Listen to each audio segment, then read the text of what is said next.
જય સ્વામિનારાયણ બાળ મિત્રો.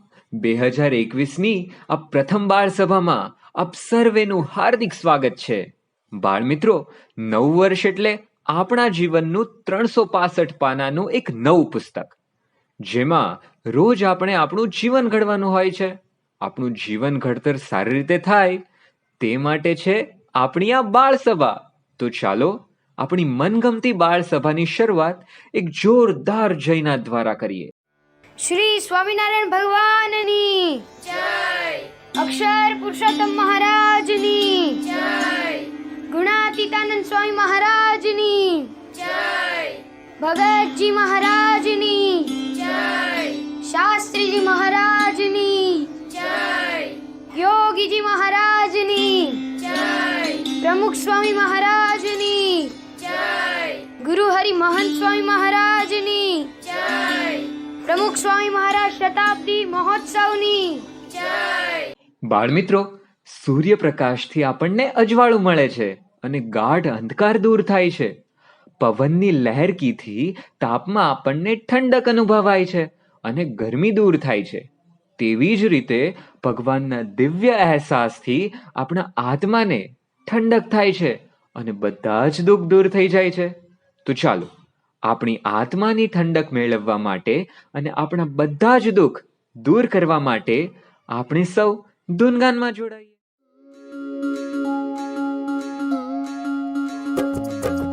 બોલો રે સ્વામિનારાયણ બોલો, બોલો રે સ્વામિનારાયણ બોલો.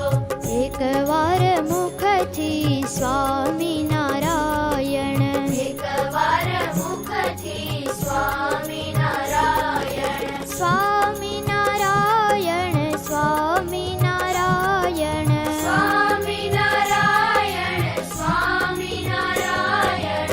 બોલો રે સ્વામિનારાયણ બોલો, બોલો રે સ્વામિનારાયણ બોલો.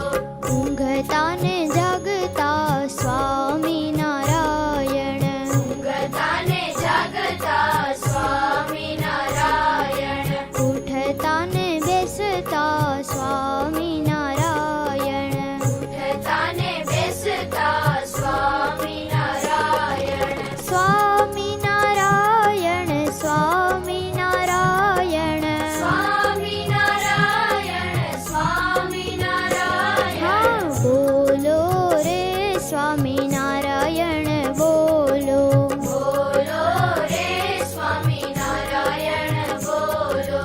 નાતા ને ધોતા સ્વામિનારાયણ, નાતા ને ધોતા સ્વામિનારાયણ, ખાતા ને પીતા સ્વામિનારાયણ, ખાતા ને પીતા સ્વામિનારાયણ, સ્વામિનારાયણ સ્વામિનારાયણ, સ્વામિનારાયણ સ્વામિનારાયણ. બોલો રે સ્વામિનારાયણ બોલો, બોલો રે સ્વામિનારાયણ બોલો. હરતા ને ફરતા સ્વામિનારાયણ, હરતા ને ફરતા સ્વામિનારાયણ, હાલતા ને ચાલતા સ્વામિનારાયણ, હાલતા ને ચાલતા સ્વામિનારાયણ. સર્વ ક્રિયામાં સ્વામિનારાયણ, સર્વ ક્રિયામાં સ્વામિનારાયણ. બોલો રે સ્વામિનારાયણ બોલો, બોલો રે સ્વામિનારાયણ બોલો, બોલો રે સ્વામિનારાયણ બોલો, બોલો રે સ્વામિનારાયણ બોલો. બાળ મિત્રો, આપણા સૌના બેસ્ટ ફ્રેન્ડ કોણ છે? હા, આપણા બેસ્ટ ફ્રેન્ડ એટલે કે આપણા પ્રાણ પ્યારા ગુરુ હરિ મહંત સ્વામી મહારાજ. મહંત સ્વામી મહારાજ આપણા જેવા બાળકોની સાથે કેવા પ્રેમથી વાતો કરે, આપણા માથે હાથ મૂકે, આપણને હાર પહેરાવે, અરે પ્રસાદી પણ જમાડે. આથી જ તેઓ આપણને ખૂબ જ પ્યારા લાગે છે. અરે મધ કરતા પણ વધુ મીઠા મીઠા લાગે છે. તો ચાલો એવા મીઠા મીઠા મહંત સ્વામી મહારાજની સ્મૃતિ કરીએ.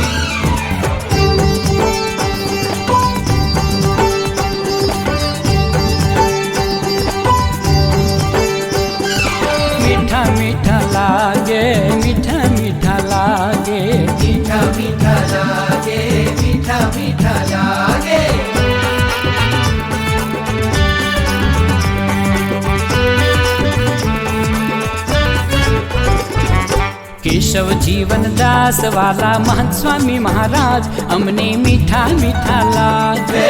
केशव जीवन दास वाला महंत स्वामी महाराज हमने मीठा मीठा लागे. यमुना आशीर्वादे सर्वे संसार ना सुख हमने फिका फिका लागे. यमुना आशीर्वादे सर्वे संसार ना सुख हमने फीका फीका लागे. मीठा मीठा लागे, मीठा मीठा लागे, मीठा मीठा लागे, मीठा मीठा लागे.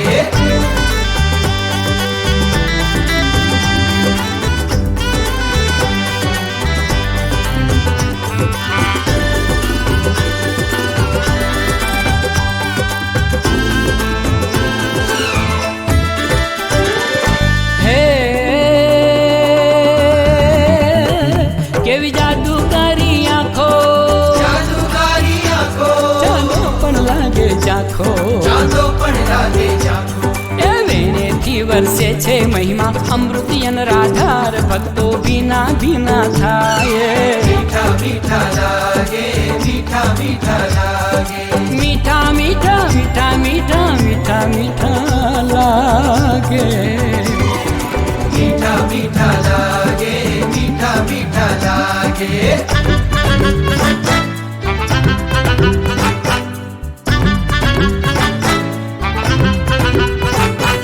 मीठा मीठा मीठा मीठा मीठा मीठा लागे. मीठा मीठा मीठा मीठा मीठा मीठा लागे.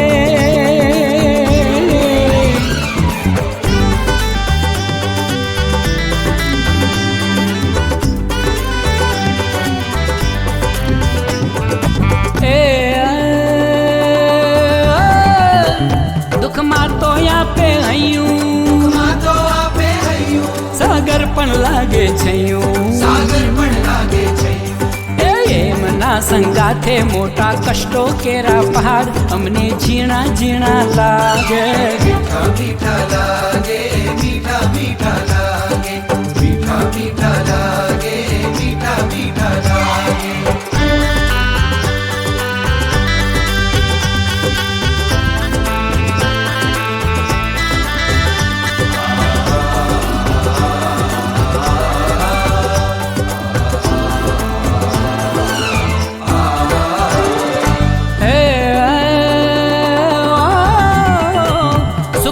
વર્ષા વરસાવે, વર્ષા વરસાવે, બારે મેઘને શરમાવે. બારે મેઘને શરમાવે. દર્શન પરસ પ્રસાદ વાર્તું જીલવા સંતો ભક્તો કેવા ખેલા ખેલા થાય. મીઠા મીઠા લાગે, મીઠા મીઠા લાગે.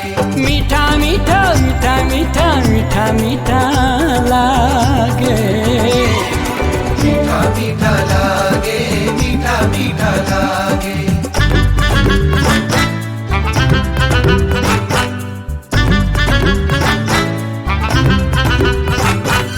મીઠા મીઠા મીઠા મીઠા મીઠા મીઠા લાગે. મીઠા મીઠા મીઠા મીઠા મીઠા મીઠા લાગે.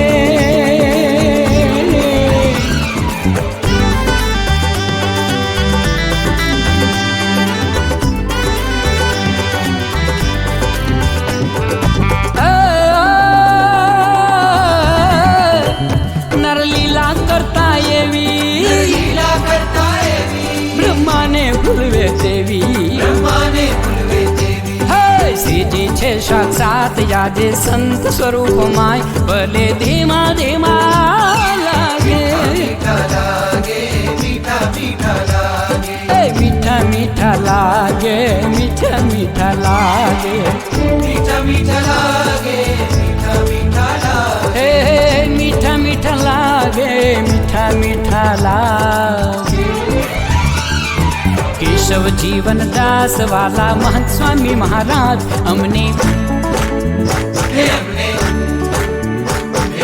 मीठा मीठा लागे लागे लागे लागे मीठा मीठा लागे मीठा मीठा मीठा मीठा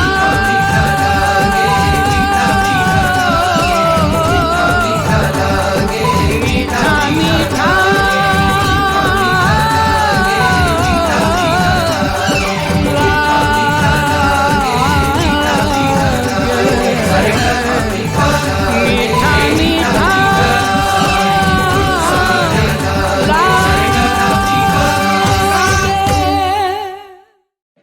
બાળ મિત્રો, પરમ પૂજ્ય પ્રમુખ સ્વામી મહારાજ કહેતા કે નિયમ ધર્મ તો આપણી શોભા છે. તો ચાલો આપણી નિયમ ધર્મ રૂપી શોભા વધારવા સમૂહગાનમાં જોડાઈએ.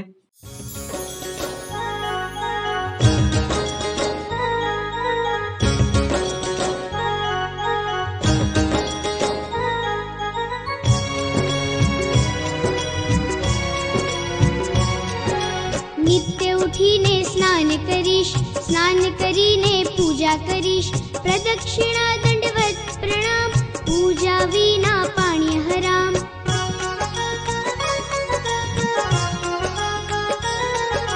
તિલક ચાંદલો રોજ કરીશ, મસ્તક ઊંચું રાખી રહીશ, માર્ગે મળતા સૌ મિત્રોને જય સ્વામી નારાયણ કહીશ.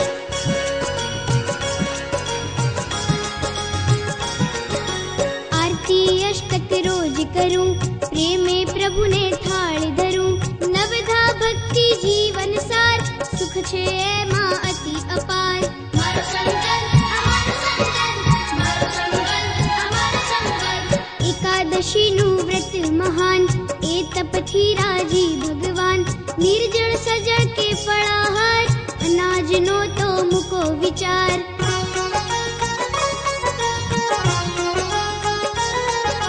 સદવાંચનથી જીવન ઘડીશ, વચનામૃત વાતો વાંચીશ, નિત્ય સત્સંગ પાઠ કરીશ, સત્સંગ વિહાર પરીક્ષા દઈશ.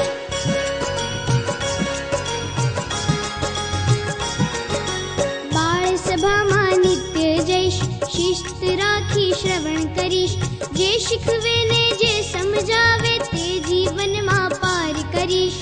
મારો સંકલ્પ, અમારો સંકલ્પ, મારો સંકલ્પ, અમારો સંકલ્પ. નિત્ય કરું હું ઘર સભા, બધા દુઃખની એક દવા, ઘર બને શાંતિનું સ્થાન, પ્રમુખ સ્વામીનું છે વરદાન.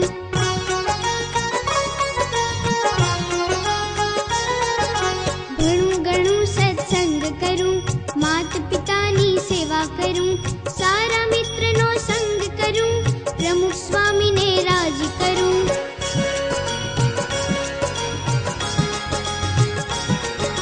શ્રીજીએ જે દીધા નિયમ, તેમાં રાખું મુજ તન મન, શિક્ષાપત્રી જીવન બને, ટેક આપ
चूकी टीवी न जो, सिनेमा नो नहीं विचार।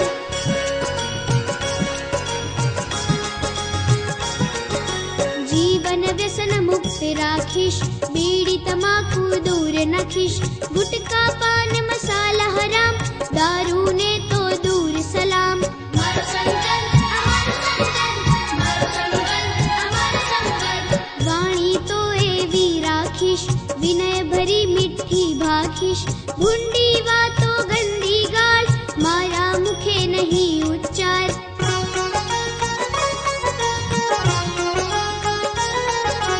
आसन कसरत प्राणायाम, पूरता करूं भोजन आराम। स्वास्थ्य सदाय सारू रहे, तो ज शरीर थी कार्य बने।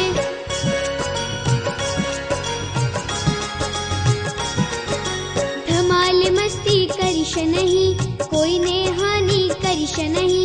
शिस्त छे मानव निशान, एह विना सौ पशु समान। मारो संकल्प, हमारो संकल्प, मारो संकल्प, हमारो संकल्प।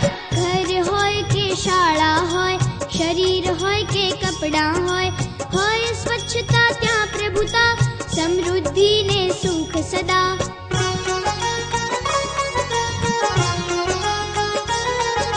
नियमितता मुझ जीवन मां, स्नान ध्यान ने पूजा मां।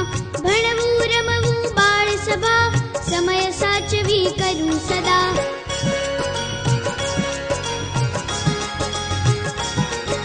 सादाई मां तो सुख ज सुख, मौज शौख मां दुख ज दुख। गुरु हरि ने सदाई गमे, खोटो बप्पो तजो तमे। मारो संकल्प, हमारो संकल्प, मारो संकल्प, हमारो संकल्प। कदीय जुठ्ठू बोलिश नहीं, चोरी कदीय करिश नहीं। प्रामाणिक जीवन राखीश, विश्वासु सौतणो बनीश।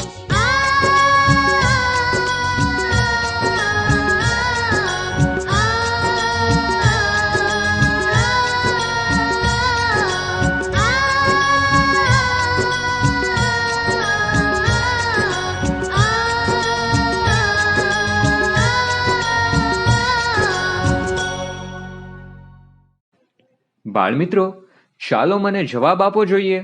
સ્વામિનારાયણ ભગવાનનું બાળપણનું નામ શું હતું? હા, બરાબર, ઘનશ્યામ મહારાજ. અને હવે મને એ જણાવો કે ઘનશ્યામ મહારાજ જ્યારે વન વિચરણ કરવા નીકળ્યા ત્યારે તેમનું નામ શું હતું? વાહ, એકદમ બરાબર. ચાલો એ જ નીલકંઠ વર્ણીના સુંદર પ્રસંગો માણીએ એક વિશિષ્ટ કાર્યક્રમ દ્વારા.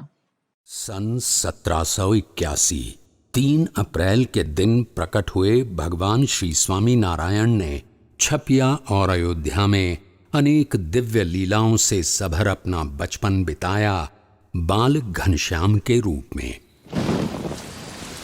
और सन 1792 29 जून की रात को उन्होंने एक ऐतिहासिक कार्य का प्रारंभ किया, नीलकंठ वर्णी के रूप में।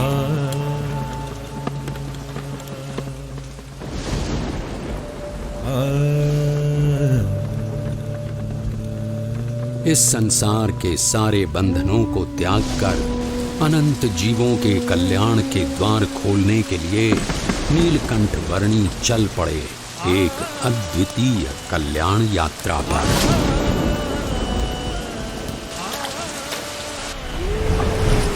बाढ़ से उफनती हुई सरयू नदी की ओर नीलकंठ वर्णी की इस असाधारण यात्रा का प्रारंभ साधारण कैसे हो सकता था?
प्रकृति की गोद में पैदल चल पड़े केवल 11 वर्षीय नीलकंठ वर्णी अकेले थे, फिर भी रोमांचित थे, क्योंकि संसार के सारे बंधन दूर अयोध्या में ही छूट चुके थे।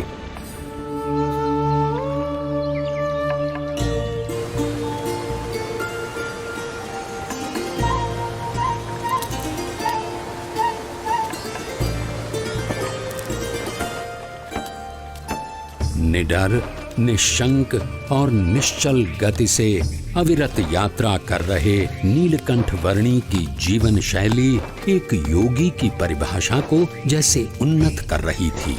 जो कुछ भी भोजन मिले उससे निर्वाह कर लेना उनकी आदत बन चुकी थी। एक ब्रह्मचारी की तरह आसन मुद्रा में ही निद्राधीन होना उनका नियम बन चुका था और मुमुक्षुओं की खोज में चलते रहना उनका नित्य क्रम।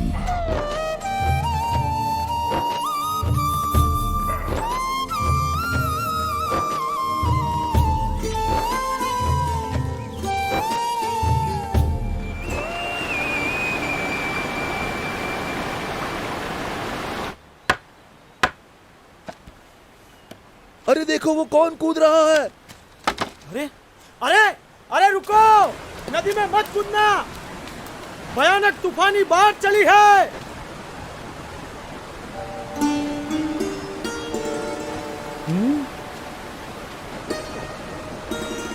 अरे कूदे तो मर जाओगे, वापस आओ, रुक जाओ, ठहरो, मर जाओगे। कहाँ गया?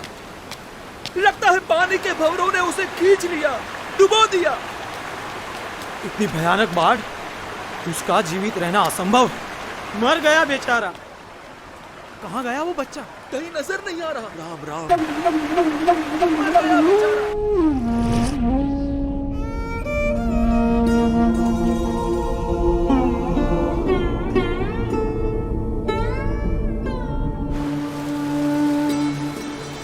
कहीं नजर नहीं आ रहा। पानी के भंवरों ने उसे खींच लिया। राम राम।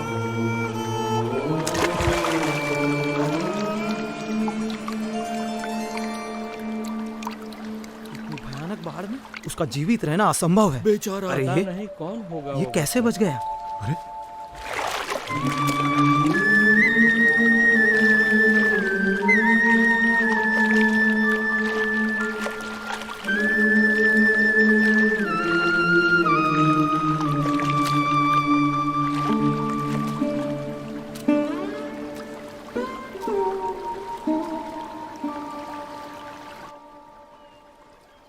आप इतनी सहजता से इतनी तूफानी बाढ़ में कैसे कूद गए? आपको डर नहीं लगा? भीतर की शांति ऊपर के तूफानों को भी शांत कर देती है। ऊपर के तूफानों से डरोगे तो भीतर की शांति कैसे पाओगे?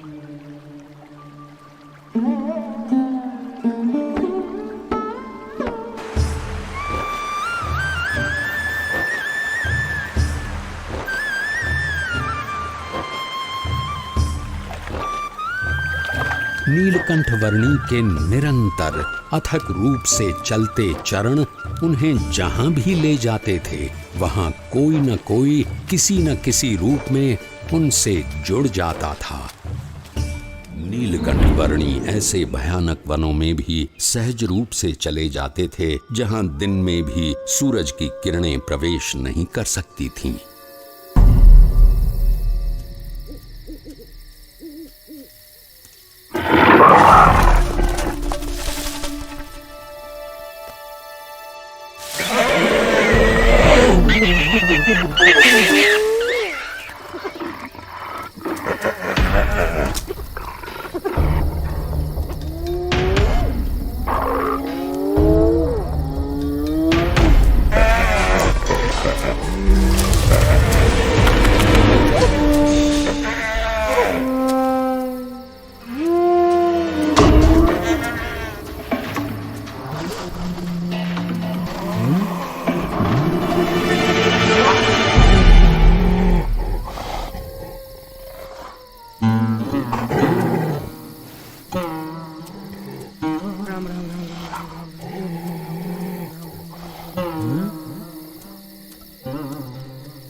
किसी भी परिस्थिति में अपने ध्येय तक पहुंचने की नीलकंठ वर्णी की संकल्प शक्ति के सामने कोई भी विकट रास्ता सरल बनकर रह जाता था।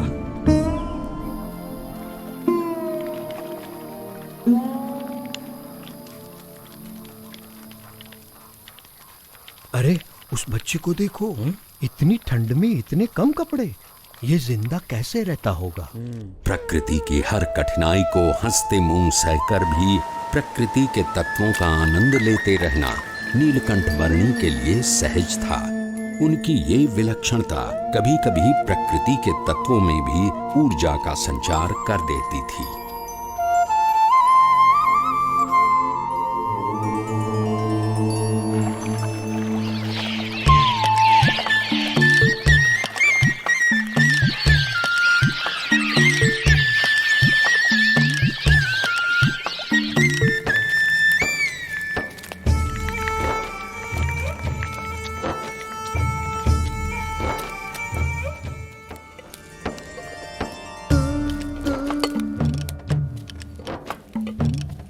दुर्गम पहाड़ियों के बीच से भी रास्ता निकाल लेना, भयानक परिस्थितियों से भी बड़ी सहजता से निकल जाना और भोजन के लिए जो कुछ भी मिले उससे अपने शरीर को अनुकूल कर लेना नीलकंठ वर्णी भली भांति जानते थे।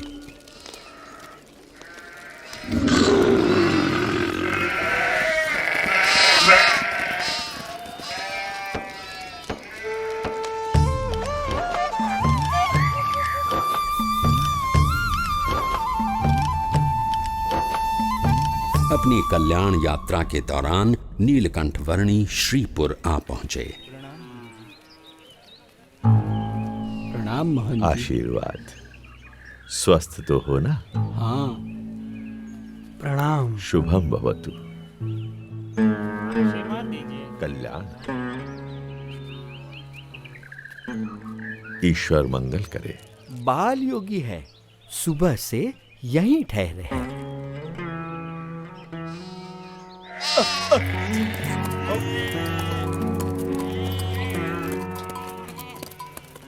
सब सुनिए, संध्या काल हो रहा है, सब सचेत हो जाइए। अपने मवेशियों को घर के अंदर ले लीजिए, बच्चों को भी ले लीजिए, सचेत रहिए। खेलना बंद करो, पता है ना बाहर कितना खतरा है। घर का ताला अंदर से बंद कर लेना, कोई बाहर ना निकले, ध्यान रखना। चलो चलो जल्दी करो, चलो जल्दी जल्दी सब कुछ अंदर रख दो। चलो चलो जल्दी करो। मैंने इस तरफ के दरवाजे बंद कर दिए हैं। भी सब बंद कर दिया है। चलो जरा जल्दी करो। चलो चलो जल्दी करो। पीछे के सारे दरवाजे भी बंद कर दो। हाँ भैया। अरे कोई खिड़कियां भी खुली मत छोड़ना। अरे सामान आने के बाद अपने सभी लोगों को अंदर बुला लो, कोई बाहर ना रह जाए। बेटे, मैं इस कमलेश्वर मठ का महंत हूं। अंधेरा हो रहा है और रात बहुत डरावनी होगी। मठ के अंदर आकर रहो। अंतर का उजास बाहर के अंधेरे से डरने ही नहीं देता। अच्छा, अगर मठ में रहना नहीं चाहते हो तो फिर श्रीपुर गांव में कोई और ठिकाना ढूंढ लो, लेकिन यहां मत रुको। मैं बस्ती से दूर एकांत में रहना अधिक पसंद करता हूँ। लेकिन यहां रुकने में खतरा है। यहां रात में खूंखार जानवर आते रहते हैं। इंसान हो या मवेशी, किसी का भी शिकार कर लेते हैं। यहां रात की हवा में मृत्यु मंडराती रहती है। तो आपका कहना है कि मृत्यु आपके मठ में प्रवेश नहीं कर सकती? क्या आपके किवाड़ या दीवार मृत्यु को रोक सकते हैं? मृत्यु को तो कोई नहीं रोक सकता मेरे बच्चे, लेकिन सामने से मृत्यु को गले लगाना भी तो उचित नहीं। यदि मृत्यु को कोई रोक ही नहीं सकता तो उससे डरना भी क्यों? जीवन से मोह ही भय का कारण है। जहां मोह नहीं वहां भय नहीं। तुम बालक भी हो और योगी भी। अब बाल हठ और योगी हठ दोनों को तो मैं नहीं छुड़वा सकता। वैसे मठ में सदैव तुम्हारा स्वागत है। मन करे तो चले आना।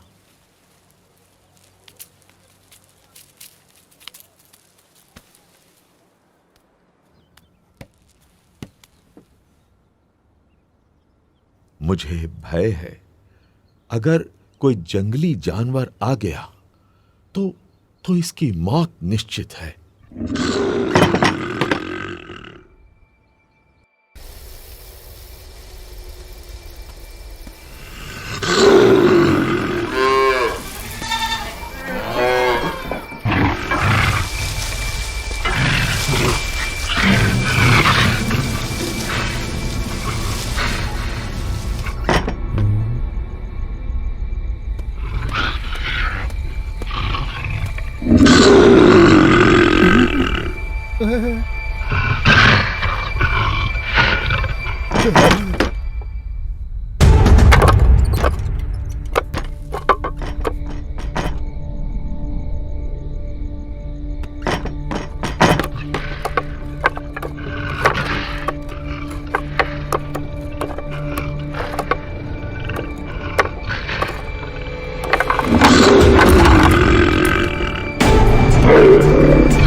शांतं भवतु, कल्याणमस्तु।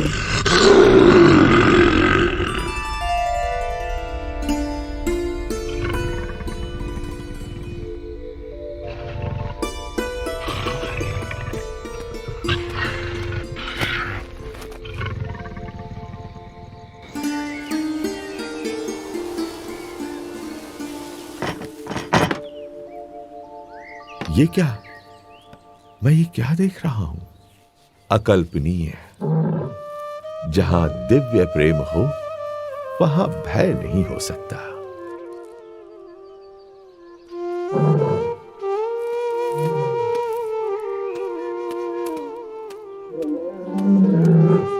स्वामी, स्वामी रुक जाइए, रुक जाइए स्वामी। स्वामी, स्वामी अब आप कहीं न जाइए। ये मेरा मठ, मेरी महंती, मैं स्वयं, सब कुछ आपका है स्वामी। कृपया स्वीकार कीजिए, स्वीकार कीजिए। मेरा मठ तो सारा विश्व है। उस मठ को छोड़कर मैं इस मठ को कैसे स्वीकार कर सकता हूँ? और इन सब में ही बंधे रहना होता तो घर का त्याग ही क्यों करता? प्रभु, हमारा प्रेम स्वीकार कर यहीं रुक जाइए और हमें आपकी सेवा का मौका दीजिए। जब तुम दूसरों की सेवा करते हो तो मेरी ही सेवा करते हो। जब तुम दूसरों को प्रेम करते हो तो मुझे ही प्रेम करते हो। જોયું ને બાળ મિત્રો, નીલકંઠ વર્ણી જ્યાં જ્યાં ગયા ત્યાં અનેક માણસોને તો પોતાના વશમાં કર્યા જ, પરંતુ સાથોસાથ પશુ પક્ષી તથા સૌને તેમને પોતાના વશમાં વર્તાવ્યા, કારણ કે તેઓ તો સાક્ષાત ભગવાન હતા. ભગવાન સૌના નિયંતા છે. તેઓ સૌને વશ વર્તાવે છે. તેઓ જ સૌના કરતા હરતા છે. આપણે જે કંઈ કરી શકીએ છીએ તે બધું જ ભગવાન કરાવે છે, તેથી થાય છે. તેમની ઈચ્છા વિના સૂકું પાંદડું પણ હલે નહીં. બાળ મિત્રો, જો આ વાત ન સમજ્યા હોઈએ તો કેવું થાય તે જાણો છો? ચાલો એક સુંદર વાર્તા દ્વારા સમજીએ. ભગવાન સૌથી મોટા છે. એકવાર દેવો અને દાનવો વચ્ચે ભયંકર યુદ્ધ થયું. કોક ગદાથી તો કોક ધનુષ બાણથી, કોક ભાલાથી તો કોક મથ્થમ મથ્થા આવીને લડતા હતા. તેમાં કેટલાકના હાથ કપાયા તો કેટલાકના પગ કપાયા, કેટલાકના માથા વધેરાયા તો કેટલાકને તો રથ સાથે કચ્ચર ઘાણ નીકળી ગયો. આ ઘમાસાણ લડાઈમાં દાનવોએ જરાય મચક ના આપી. અંતે દેવો હારવા માંડ્યા. તેથી સૌ ગભરાયા. ગયા ભગવાન પાસે કે મુશ્કેલીમાં ભગવાનના આશીર્વાદ મળે તો આપણી જીત થાય. દેવોને ભગવાનના આશીર્વાદ મળ્યા અને તેઓ જીત્યા. વિજયની ખુશાલીમાં મિજબાની ગોઠવી. સૌને બોલાવ્યા પણ ભગવાનને જ ભૂલી ગયા. સૌ દેવો નવા નક્કોર રંગબેરંગી કપડાં પહેરીને આવવા લાગ્યા. જાત જાતનું ખાવાનું અને ભાત ભાતનું પીવાનું. સૌ જમતા જાય, શરબત પીતા જાય અને લડાઈમાં પોતે કરેલા પરાક્રમોની ડંફાસ મારતા જાય. આપણો વિજય, આ આપણો વિજય, આ આપણી જીત એમ બણગા ફૂંકતા સૌ આનંદમાં મશગુલ હતા. ત્યાં જ એક વ્યક્તિ આવી ચડી. તેણે અગ્નિદેવને કહ્યું, મારે આ એક તણખલું બાળવું છે, મારું આ કામ તમે કરી આપશો? આ સાંભળી અગ્નિદેવે કહ્યું, અરે મૂર્ખ, તને મારી તાકાત ખબર છે? હું તો આખાને આખા જંગલ બાળી નાખું, તારું આ તણખલું સી વિસાતમાં. આમ કહી તેમણે ઘણું જોર કર્યું, પણ તણખલું બળ્યું નહીં. અગ્નિદેવ તો બિચારા શરમાઈ ગયા. ત્યાંથી પેલી વ્યક્તિ ઉપડી વાયુદેવ પાસે અને કહ્યું, વાયુદેવ, મારે આ તણખલું ખસેડવું છે, તમે તે ખસેડી આપશો? વાયુદેવ તો આ સાંભળતા જ સુસવાટો મારતા હોય એમ તાડુક્યા.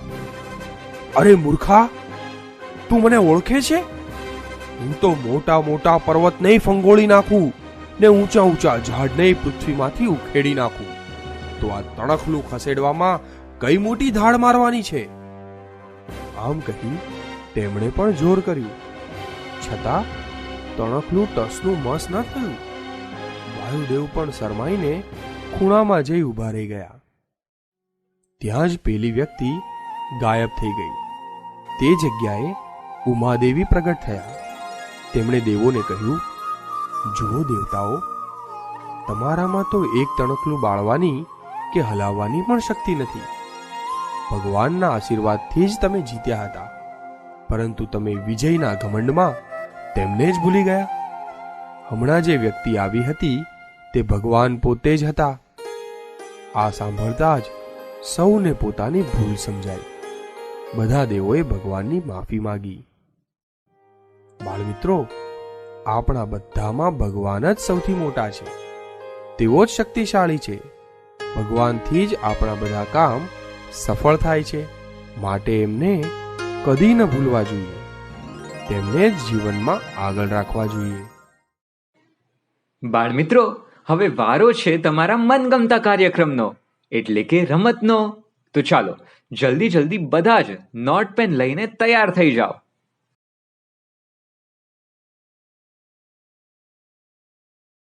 બાળમિત્રો, હમણાં તમને સ્ક્રીન પર જુદા જુદા શબ્દો દેખાશે. તમારે તે શબ્દો કયા કયા રંગના છે તે જણાવવાનું છે. બાળમિત્રો, યાદ રહે, તમારે આ બધા શબ્દોનો માત્ર રંગ જ જણાવવાનો છે. કયા શબ્દો લખ્યા છે તે લખવાના નથી. તો થઈ જાઓ તૈયાર. તમારી પાસે માત્ર 15 સેકન્ડનો સમય છે.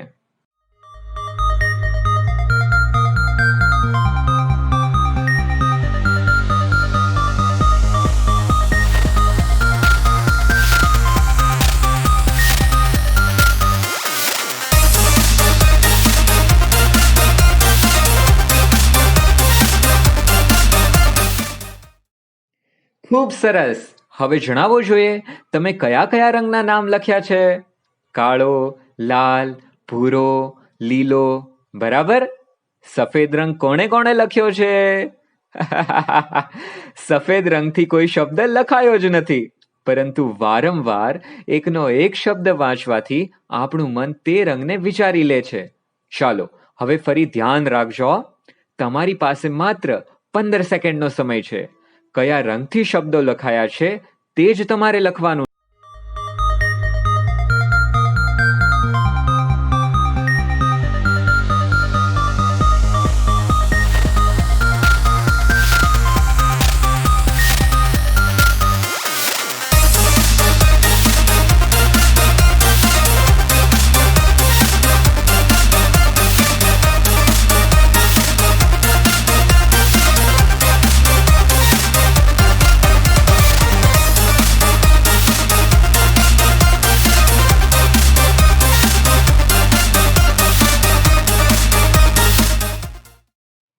ચાલો, તમે રંગ લખ્યા હશે લીલો, વાદળી, પીળો, કાળો, ગુલાબી, ભૂરો, કેસરી, જાંબલી અને સફેદ, બરાબર ને? ના, સ્ક્રીન પર ક્યાંય કાળા રંગ, પીળા રંગ કે ગુલાબી રંગથી લખાયેલા શબ્દો છે જ નહીં. બસ આ જ રીતે બાળ મિત્રો, જો સૂચના પ્રમાણે જ કાર્ય કરવા માટે મગજ કેળવાયેલું હોય તો તે આપણને અભ્યાસમાં પણ ઉપયોગી બને છે. અને જો મગજ વ્યવસ્થિત રીતે કેળવાયેલું ન હોય તો હમણાં જેમ ભૂલો પડી તેમ પરીક્ષામાં પણ ભૂલો પડી શકે છે. આથી જ આ હતી આપણા મગજની કસરત. બાળ મિત્રો, આજની આ બાળ સભાના અંતિમ ચરણમાં હવે આપણે સૌ આરતીમાં જોડાઈશું અને ત્યારબાદ ધ્યેય મંત્ર અને વિદાય શ્લોક બોલીશું. શ્રી સ્વામિનારાયણ ભગવાનની જય.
गुणातीतं गुरुं प्राप्य ब्रह्मरूपं निजात्मनः विभाव्य दासभावेन स्वामिनारायणं भजे. श्रीहरिं साक्षरं सर्वदेवेश्वरं भक्तिधर्मात्मजं दिव्यरूपं परं शान्तिदं मुक्तिदं कामदं कारणं स्वामिनारायणं नीलकण्ठं भजे श्रीहरिम्।